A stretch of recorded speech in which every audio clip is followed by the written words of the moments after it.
E continuando a cerimônia, eu vou pedir agora que façamos a composição da mesa, onde eu vou passar a palavra para o coronel César Ladeira, onde ele fará uma explanação contando um pouco da história da Revolução de 32, Passa Quatro, tá? Direto. E nos presenteando agora com essa pequena palestra, certo? E logo em seguida, o prefeito deve agraciar um pequeno presente.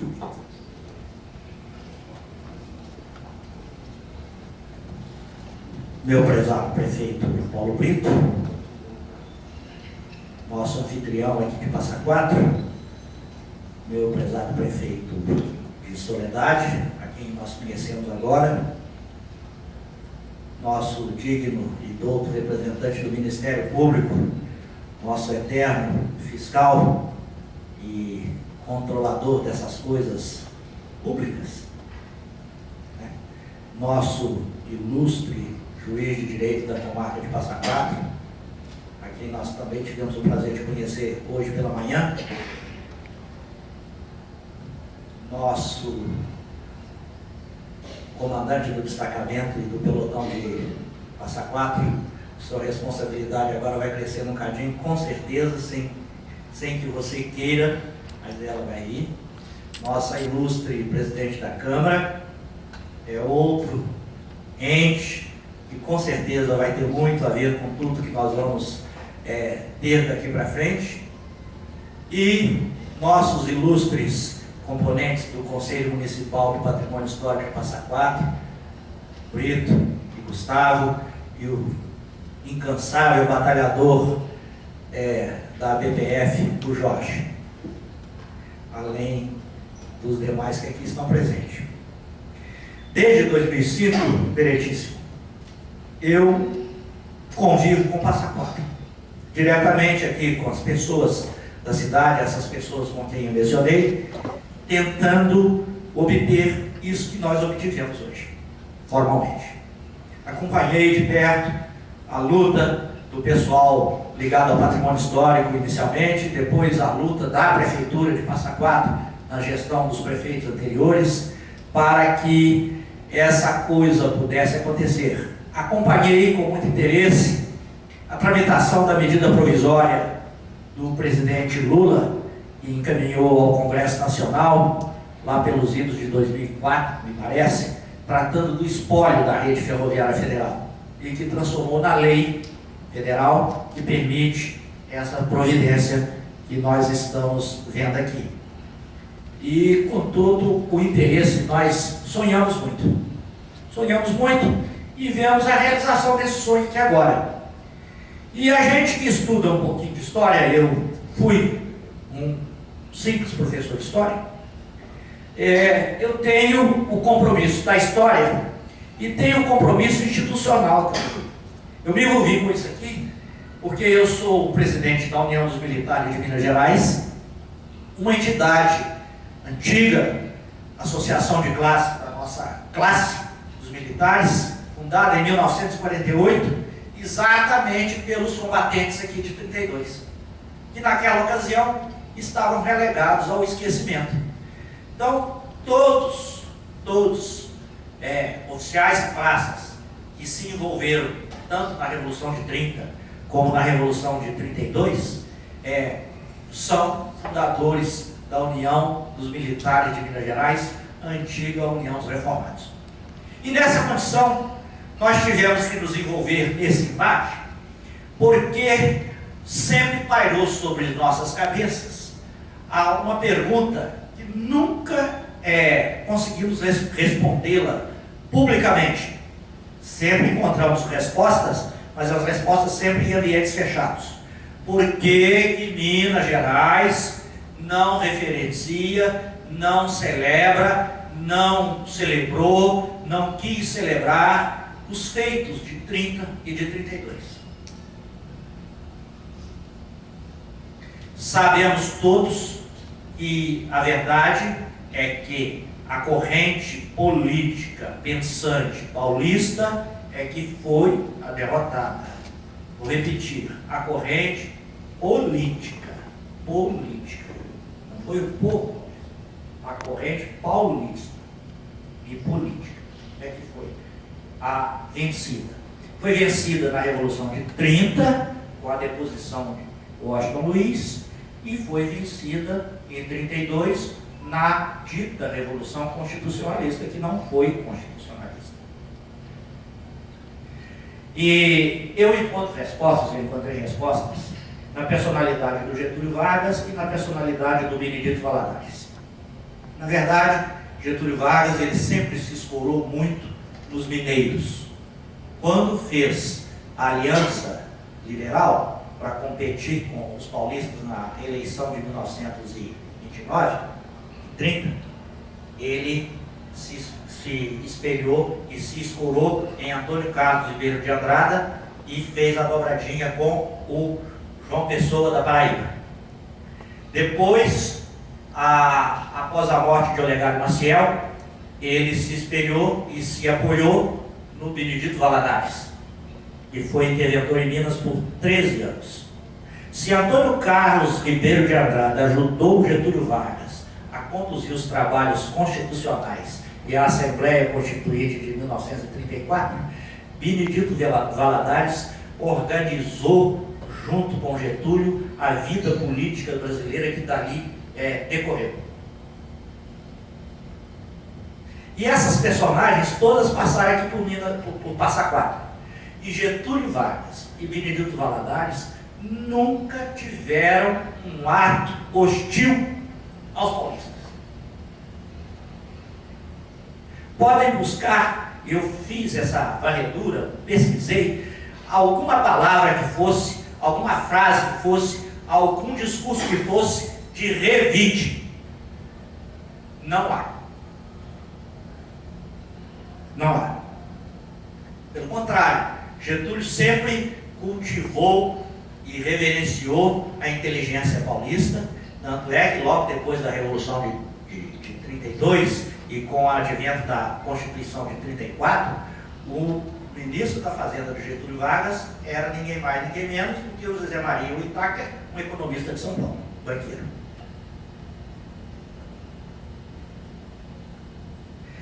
E nós precisamos enaltecer esses aspectos, porque aqui neste sítio de Passa Quatro está a síntese da República Brasileira.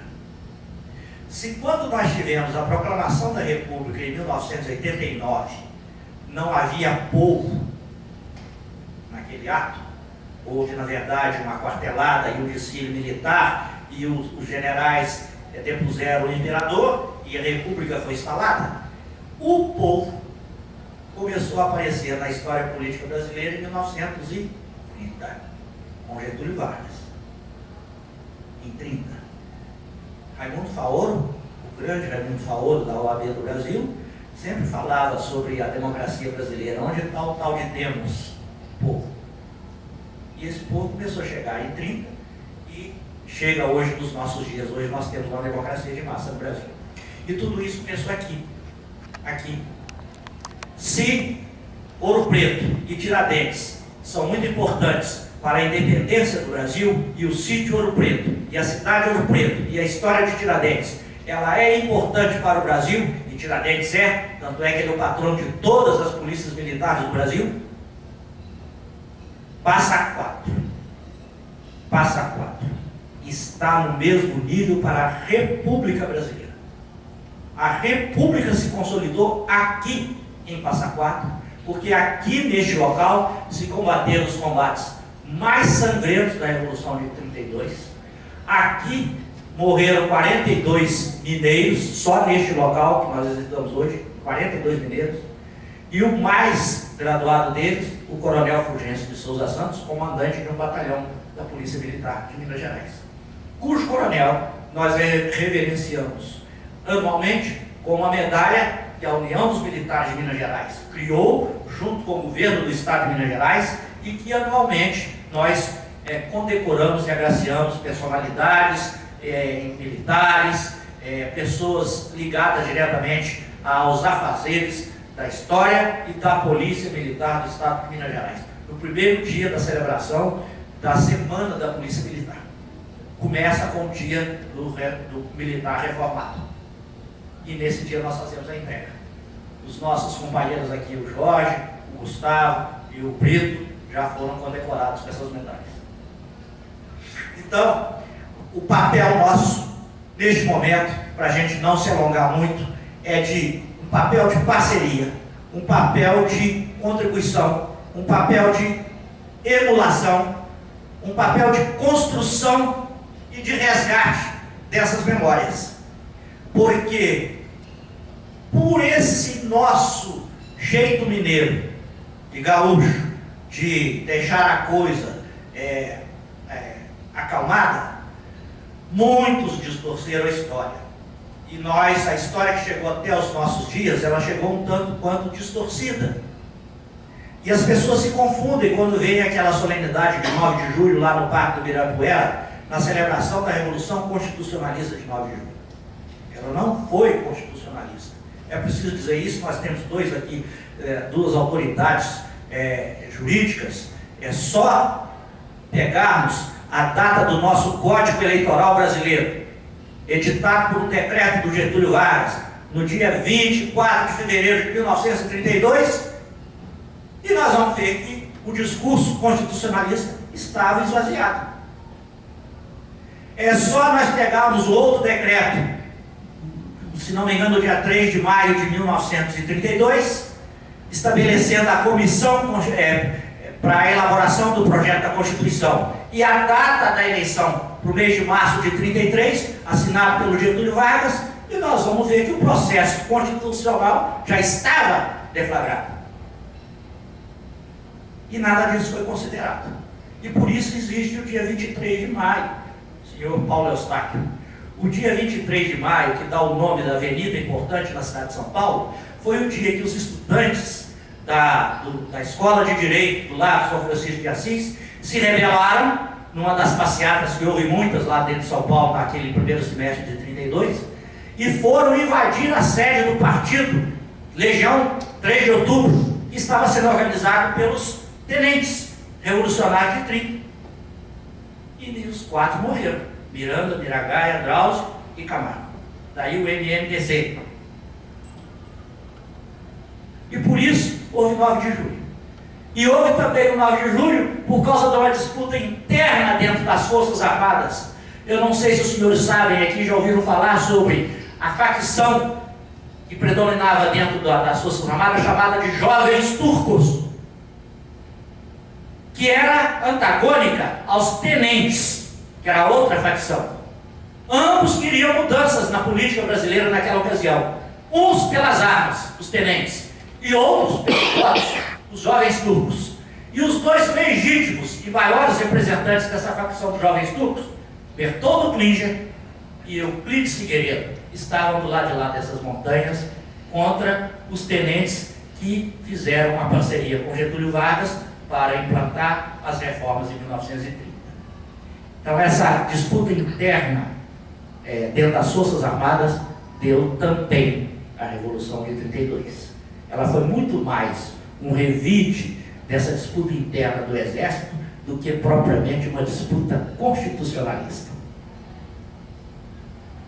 E o Bertoldo Klinger, que os paulistas aclamaram chegando aqui em São Paulo, e seria o salvador de São Paulo e traria as tropas de Mato Grosso para enfrentar o governo central, ele chegou sozinho, só ele, sem as tropas. Então, aqui eu tenho umas anotações pequenininhas, para encerrar, não vou alongar não. Eu tinha brincado com o nosso Paulo Eustáquio que eu queria falar 2 horas. Uma fala do Gustavo Capanema, que era o secretário de Interior e Justiça e comandante da Polícia Militar de Minas Gerais, nos dias da revolta. Um advogado, formado pela Universidade Federal de Minas Gerais, das primeiras turmas do curso de Direito, e comandante da Polícia Militar com apenas 33 anos de idade. Gustavo Capanema. Ante a atitude reacionária paulista, o dever de Minas não podia ser outro senão empunhar de novo as suas armas para o duro combate, O sentido de Minas é o sentido revolucionário, de renovação integral. E é, segundo ele, que Minas lutará até o fim. E isso, esse sentido de resistência, ocorreu aqui, bem nítido, em Passa Quatro. E eu costumo falar, então, que isso aqui é tão importante para a história do país, quanto é Ouro Preto, quanto é o Riacho do Ipiranga, na proclamação da independência, quanto é Tiradentes, e quanto são os nossos heróis, daqui e de São Paulo. São Paulo, nessa brincadeira, perdeu 640 filhos. E nós perdemos 88 no total, porque teve a frente de Poste Caldas também, e a frente de Poste Pé. Então, o túnel da Mantiqueira, meus amigos, o túnel da Mantiqueira se tornou símbolo dessa renovação e dessa consolidação da República Brasileira. E junto com o túnel, o município de Passa Quatro, porque tudo aconteceu aqui. E aí, eu busco uma frasezinha do historiador Kenneth Clark, num livro que ele escreveu sobre Tiradentes. Os símbolos falam mais alto para a sociedade do que os mitos. É sobre os símbolos, uma cruz, uma forca, uma fogueira que se constrói as nações. Diz o historiador, o túnel é o símbolo da República Brasileira. Eu defino dessa maneira, porque até então o povo da República Velha não tinha chegado ao poder. Quem estuda um pouquinho a nossa história vê como era, por exemplo, a legislação eleitoral da Velha República. Não existia a lei eleitoral, não tinha o código eleitoral. A autoridade eleitoral, o prefeito, era da Assembleia Legislativa, eram os próprios deputados e os vereadores que faziam o controle das eleições, que apuravam os votos, que autorizavam as chapas e os candidatos. Muito significativamente, na eleição de 30, quando Getúlio Vargas e Antônio Carlos Ribeiro de Andrade organizaram a Aliança Liberal, a bancada mineira eleita naquela eleição e cujos eleitos não tomaram posse, a bancada mineira foi toda esvaziada na caneta. Daí o discurso de corrupção e de fraude eleitoral. Faltava alguém de fora, isento, como existe hoje, para o controle do processo eleitoral. Esse é um dos exemplos do sentido de renovação, de participação popular, de alistamento eleitoral com título de eleitor, que tudo começou com Getúlio Vargas e com os mineiros junto com ele, e com os gaúchos junto com ele, apesar de ele ter dado o golpe de Estado, do Estado Novo, em 1937. Daí a importância que nós atribuímos a isso tudo aqui, a importância que nós atribuímos às pessoas abnegadas como Jorge na renovação do trenzinho, do nosso querido trenzinho, né, Jorge? O trabalho que eu sei que você teve, e tudo isto que gira em torno desse simples trenzinho. Como agora lá, eu sem querer, dando uma ligeira explicação para o deputado Paulo Ribeiro lá na estação Fulgêncio, uma senhora turista carioca, ela me veio falando, eu mostrando para ele o Gustavo Capanema, aí contei a história. Ah, ele que fez aquele prédio lá no Rio de Janeiro, que tem aqueles peixinhos. Falei, pois é, ele foi ministro da Educação, o primeiro ministro da Educação, o que fundou o Ministério da Educação, o que criou o Instituto do Patrimônio Histórico e Artístico Brasileiro, e que revelou Niemeyer para o Brasil, para o Juscelino e para o Brasil. Nós temos muito tempo para falar, muita coisa para falar, muita necessidade de falar. Eu não vou me prolongar aqui, eu sou apenas um convidado e um interessado nisso, e um representante das gerações do passado da Polícia Militar, que deram seu sangue por isso aqui. A Polícia Militar, ela é uma avalista da democracia e da República Brasileira, com os atos que ela fez. E aí, doutores, um jovem de 33 anos comandando uma corporação já naquela época, com mais de 20 mil homens, e todos obedientes, sem contestação. Esse é o resultado disso tudo. Por isso, nós estamos aqui, agradecemos penhoradamente tudo que aconteceu, sofri junto com essa turma do patrimônio histórico aqui de Passa Quatro, nas indas e vindas do documento, vai, volta, está faltando medir 1 metro ali, está faltando medir mais 1 metro lá, não sei mais o que, não é isso? E nós conseguimos, e Passa Quatro vai ganhar muito mais, muito, e nós somos parceiros dessa empreitada toda. Muito obrigado.